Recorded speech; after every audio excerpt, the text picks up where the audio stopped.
कहते हैं याद रखो, एक शादीशुदा औरत चाहे कितनी भी पूजा पाठ कर ले, चाहे कितना भी भजन कीर्तन कर ले, चाहे कितना भी भगवान को रिझा ले, एक सच्ची धर्मनिष्ठ तब तक नहीं बन सकती जब तक वो अपने पति के 3 धर्म पूरा न कर ले।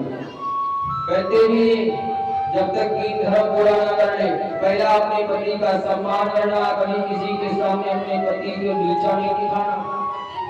ये मत कहो कि हमारा पति ऐसा है वैसा है, ना, कभी अपने पति को दूसरे के सामने नीचा नहीं दिखाना है, पति का ही सम्मान करना है, चाहे जैसा हो। पति है तुम्हारा देवता है, पति परमेश्वर होता है, देवता होता है, हमारा धर्म है, पहला धर्म तुम्हारा यही है, कभी किसी के सामने नीचा नहीं दिखाना।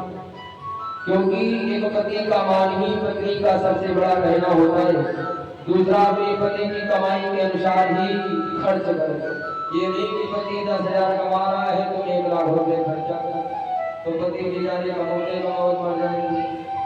पत्नी चाहे तो 10,000 में घर चलेगा बढ़िया, और पत्नी ना चाहे पति फिर 2-4 लाख रुपए महीने में आया कमा पाओ तो फिर वो घर चलने वाला नहीं है।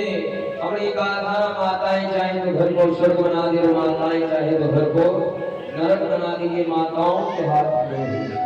यदि आप अपने पति के अनुसार खर्च करने वाली हो, कद्र करने वाली हो, क्योंकि पति का कमाता क्यों है, तुम्हारे लिए ही कमाता है, बच्चों के लिए ही कमाता है, परिवार के लिए ही कमाता है।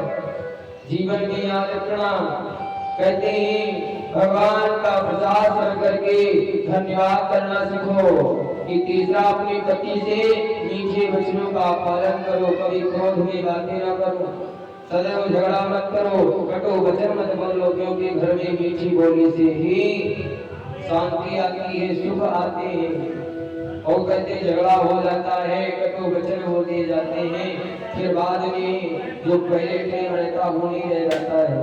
कहते भी हैं कि रही मन धागा प्रेम का, मत तोड़ो चटकर, और टूटे से फिर ना जुड़े, जुड़े गांठ पर जाए। कहते हैं जो प्रेम पहले होता है उसमें झगड़ा हो जाए फिर वो प्रेम होने वाला नहीं है। कहते जब एक बार धागा टूट जाता है तो उसमें फिर गांठ लग जाती है। उसी प्रकार से हमारे जीवन में भी गांठ लग जाती है ना। ऐसा करार नहीं करना है, हमें अपने पति का धन्यवाद देना है, पति की सेवा करके उसी के वचनों का पालन करना है। यही हमें भागवत सिखाती है, यही परमात्मा कहते हैं हमारी पूजा में लोग पति की पूजा करें। महारानी पति की सेवा करने वाली, जैसे कि पति की सेवा में आंख पहल अपने को हाजिर करती